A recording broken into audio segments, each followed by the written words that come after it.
Welcome to the MS&Me Radio Network. The broadcast shows are for informational and entertainment purposes only. They are not designed to provide listeners with specific personal, medical, or counseling advice. Individuals with a medical issue should always consult their healthcare provider. MS&Me is not responsible for content of individual shows. The views expressed by show hosts or their guests are their own. Enjoy the show. Hi, this is Dawn Melanie with another episode of my series, Managing Self. Today's episode is titled Past, Present, and Future. I often talk about fitness and fun, with my family and friends, eating good food, living a healthy lifestyle, with fitness, as I consider my pillars or elements that I use to successfully manage my multiple sclerosis, as I have been for the past 20 years. But today I guess I want to add another F to that, almost more fundamentals. When I say fundamentals, I mean just of living, being aware, not so much doing something, but being aware of fundamentals of life, like being aware of our past and living our present so that we can plan for our future. So last episode I talked about 3-word phrases a lot. I kind of went into how it was I noticed that things of 3 either repeated one word over and over again, such as row, row, row, and row, row over your boat. It was done for emphasis and also to really make the person take note of it. It was an impact. Repeated 3 times, same thing for the whole song, row, row, row your boat. The same words repeated 3 stanzas. It's the same words each time. But I go row, row, row your boat. It's kind of like life, row, row, row. I feel like it's something that I keep going for the rowers to row, row, row. That repetition indicates that it's important, and that's kind of how we in life. Things that are repeated, we say about, habits. We can do something once and say, hey, I did this. But if you do it enough times with repetition, it'll develop into a habit. And over time, if you practice that habit, it'll become part of you. It'll be part of your character.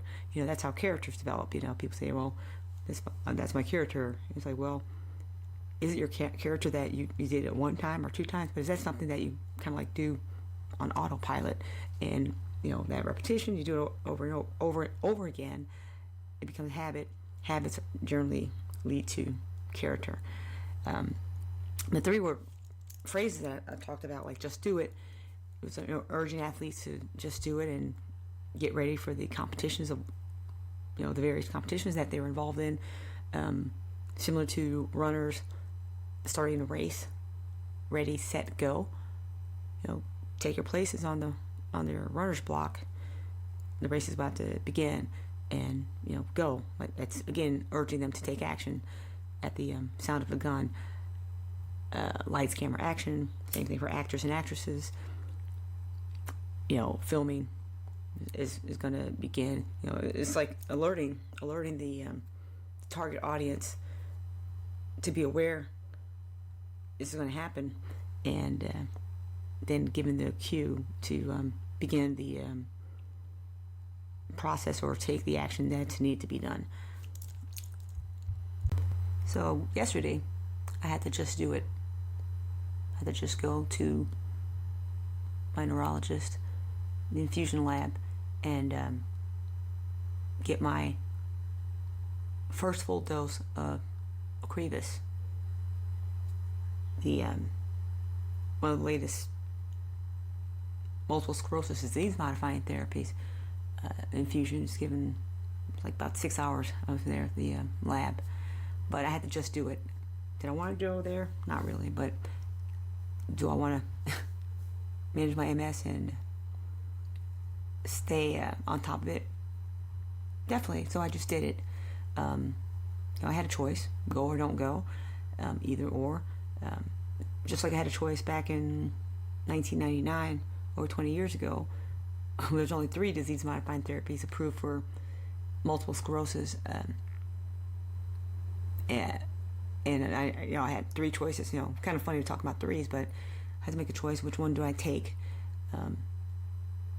And that was important. Again, I had to just do it. It was on me. Another thing I said was on me, emphasizing that I had to make the choice. I had to just do it, no matter what any medical profession suggested or recommended. Ultimately, it's my decision and my choice.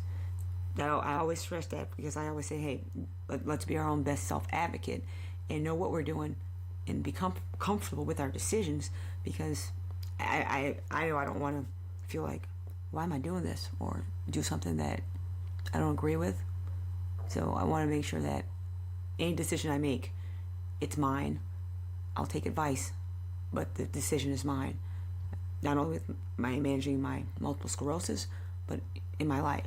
So I just want to put that out there. Now, I know that there is no cure for MS. As this date, July 24th, July 24th, 2019, today's date. There's no cure for MS that I know of. But I was thinking of but kind of like what motivates me personally, what motivates me to stay positive, because I can understand this is overwhelming. I've been dealing with this over 20 years now, and people say, well, how do you stay so positive? And I said, well, it's better than the alternative to be not positive and be depressed about it, which I understand there's going to be those low days where we're not, even myself, I'm not so happy-go-lucky.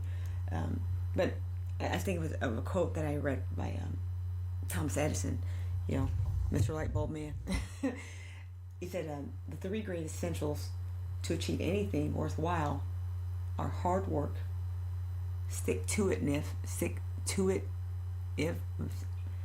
basically sticking to it. Let me say hard work, stick-to-itiveness, and common sense. The 3 great essentials to achieve anything worthwhile are hard work, stick-to-itiveness, and common sense. Thomas Edison said that. Now, relate to my MS, I go, well, okay, common sense is, well, you need to pay attention to your body, and I gotta be my own health advocate. That's a common sense. And if I have information or if I have something that I know that's gonna make my life easier, make my life more enjoyable, my norm, or let's say we all have new norms with MS, but I know that if something's going to help me, like if I stay out of the sun, knowing that it's gonna, if I know it's 110 degrees outside, I probably don't need to be driving in the sunlight, because I know that's going to make me tired and I'll get sleepy, literally sleepy behind the wheel. So I won't do that. However, some of my friends don't understand why I would go on the beach like I did last week. I wasn't driving. I was relaxing. I was under an umbrella at least half the time. But, just use common sense. That was me. Basically, I was on the beach trying to relax. The beach of Florida. I was relaxing. Hard work, I look at it as me doing my research. Everything that I can read and learn about MS and how it relates to me. It's hard work. People understand that. Being your own self-advocate, knowing your body, being able to get the information to your healthcare providers. It's hard work, whether some people see it or not. And stick-to-itiveness. That means persistent, staying on top of the matter. Not saying, okay, I got one for you guys. Not saying, hey, I'm supposed to take my medicine 5 times this week. You only take it 3 times. I don't consider that sticking to itiveness. I think that's just the opposite. I think it's, me personally, I've always said, I can't blame anybody for something that for something that I wanted to occur, a goal, and if I didn't reach that goal, if I didn't do my part to achieve that, I can't blame anybody but myself. So, if I don't take my medicine as prescribed, I can't really expect the results that the pharmaceutical is claiming to deliver. So, I that's me not sticking to it. If I say I'm going to get ready for my competition, I competed for 10 years, bodybuilding. If I hit that stage and I didn't bring my best package, that is physical package to the stage, and I did poorly in the standings, if I didn't do my part, if I didn't do my exercises, eat correctly, to bring the best physique to the stage, I couldn't blame anybody but myself. And that was me sticking to it. And sticking to itiveness, day after day. The worst was 16 weeks straight. But nonetheless, that persistence is, I do believe, essential for us to achieve anything that we really want. So whether it be a 3-word phrase or 3-word statement of instruction or question, it's all those things are usually things to do, which they haven't been done yet. So technically that's the future. But I've learned that, we shouldn't be anxious about the future. Pretty much being present. That's like, I don't want to say like the new code word, like be present or live in the present. That's like the new thing. It's seemingly to me. I'm like, okay, managing multiple sclerosis, it's always changing day to day. The therapies, the reactions, the knowledge, the information that anybody even has. So it's like, what do you do? What do you worry about? How do you manage it? Well, like everything in my life, I know, well, it's easier if you have a plan. Everything in life I've had a plan for. You have to go to school. Let's think of education. We go to school. We may or may not go to a university. We may or may not go to, get an advanced degree. But if we're studying, whatever we're studying, whether it be trade school or not, even maybe just be an apprentice to someone, a craft or a skill, it's usually a plan to advance, to get to a goal. So planning for the future is essential, I think. Sometimes people say, well, things in the past are over, so why worry about it, or who cares? Well, I think that the past has a lot to do with my present, and it's helped shape me. Things in my past. I look at multiple sclerosis. Well, the fact that I have been on some sort of disease-modifying therapy for over 20 years, the same amount of time that I've been diagnosed with multiple sclerosis, I think that, that's maybe, I think it's perhaps contributed to the fact that I haven't had so many exacerbations. I've had my share, but I try to stay aware of changes that I'm going through and communicating that to my doctor. So knowing that, when I get stressed out, I'm probably going to have an exacerbation. I know if I get overheated, I'm probably not going to be able to walk. I'm going to get the spaghetti legs. Knowing those things, I can be aware of that, so I hopefully don't make the same mistakes again, considering that my condition is what it is. So with that being said, I don't want to just constantly live in the past. However, I know that I need to be aware of the past occurrences for my present, and also that I can plan for my future. I think my successful management of my multiple sclerosis has been me being aware of my past. I always talk about documentation. I document so that I can have evidence there. If I forget, if I get colic fog, I'll have something to remind me of what happened in the past. I don't want to live in the past, but I want to learn from the past. I don't want to repeat the same mistakes or follies that may have occurred in the past. So I want to learn from my past, and that'll help me plan for my future. Now, as far as living, I want to live the best life that I can today. Living with multiple sclerosis, living with everything, but not just living, thriving. So I want to live in the present, thrive in the present, and plan for my future. Now, that planning is going to affect my past, or it's going to be affected by knowledge of past events. So I want to use those past experiences for knowledge to learn and build upon those. So what does that mean for me? What does it mean for you? I'm dealing with multiple sclerosis now for over 20 years. And it seems like I'm always managing it, because it hasn't gone anywhere. It's still there, no cure as of now. So it's there. But I'm not worried about my future, but I plan for my future. So how do I do that? Earlier I talked about the 3-word phrases, kind of urging someone to take action, being aware of where you are, and like, hey, this is something important, or something's going to happen that you have to take action upon. That's basically me with multiple sclerosis. Every day, I still have MS, so every day I need to be aware of it and be ready to act. If it goes left, I need to go right, so to speak, kind of like defense, offense. With MS, I think I'm playing both offense and defense at the same time. But it's like, well, how do you do that? It's so unpredictable.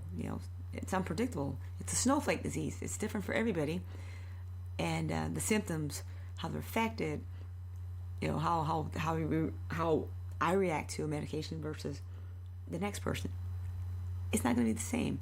So how do we plan for that? Well, I think about that. It's like, you know what? It's kind of like business. I have a business degree, an accounting degree, certified public accountant, and all that stuff. So I kind of always revert to that kind of analytical, technical logic or reasoning. And businesses, they always have a mission statement. Every business has a mission statement, and that's kind of how the go-to, how they function and what they value. And it's kind of ironic. I said value, but actually, I kind of liken that to myself. I usually start off every show with what elements that I use to manage my multiple sclerosis successfully. And I said, sometimes I refer to them as my pillars. Faith, strong faith. I believe in having fun, engaging in activities, fun activities with my family, my friends. Usually involves food. Those are elements. Oh, of course, you can't forget fitness. Fitness is also one of the pillars that I use. Healthy lifestyle, engaging in physical activities to the best of my ability any given day. But those are all my pillars of my strength that I use to manage my multiple sclerosis. And as I just said that about the mission statement, I'm like, well, it could be the building blocks or the foundation of that are pillars or values. And I'm thinking back to a marketing class, college, undergrad.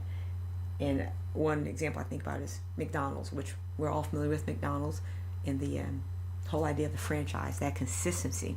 Going to any McDonald's, I've gone to ones even in Paris, they're pretty much the same, but all based upon those, based upon the pillars by the founder, Ray Kroc. That's consistent across the board, I say, even so to this day. Ray Kroc, he had a strong, I believe it's like in their, I think I've seen like on a placard in different McDonald's. I'll look for it sometimes, but he wanted to deliver outstanding quality, service, cleanliness, value. I remember that. I was like, that sounds so simple, but if a restaurant to this day can get that, they're usually going to get a pretty good Yelp review or whatever review.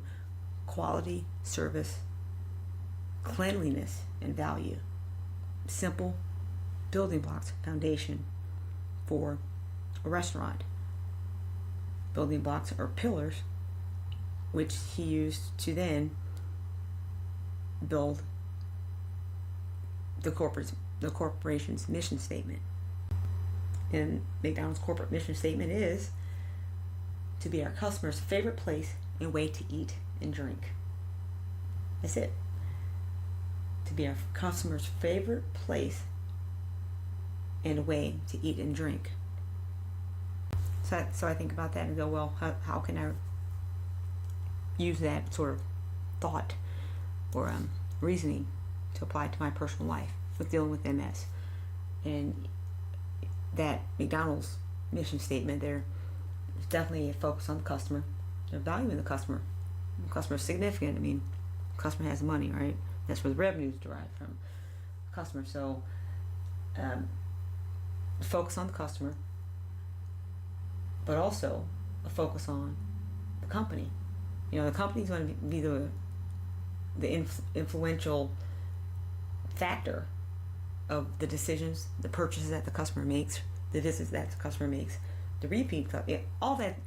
It's the company itself.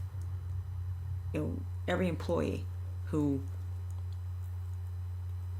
remembers or builds upon those pillars, building blocks, quality, giving the customers, every employee, from the person you meet when you walk in at the cash register, the quality food products, the same things, consistent. Not I may have like a little bit of special sauce on one Big Mac one day and not too much next. That consistency, the quality, to be uniform, consistent, the service, friendly people who are knowledgeable, quality food products as far as concerns McDonald's, but the quality, the service that people receive, value. And come on, the 99-cent menus, I think that was probably started with McDonald's. I'm not sure, but value. The Happy Meals where you can get a kid a meal in a box and they're happy with it, and you're really trying to serve your customers. 99-cent menus, things like that, service or value, a good value, and cleanliness. Clean bathrooms, clean floors, clean dining areas, clean kitchen, up to health code. Those things are great for that corporation, McDonald's. I go, well, how can I use something like that? How can I do something like that for me? Then it hit me, a personal mission statement. I need to I've never done it, but I was like, you know what? I need to work on a personal mission statement for myself, for Dawn Melanie. So, the past week or so, I've been trying to start my own personal mission statement. I say, hey, this is my time to articulate my values, who I am, and how do I define or quantify my success. My success with multiple sclerosis, my success in life in general, me. But of course, multiple sclerosis is going to be a factor, major factor. But to get that in words, a succinct, I don't know, I say succinct. Everybody's mission statement doesn't have to be succinct, like a phrase or one sentence or two. Some can be longer, and I think that's the beauty of it. It's my personal mission statement. So whatever I think is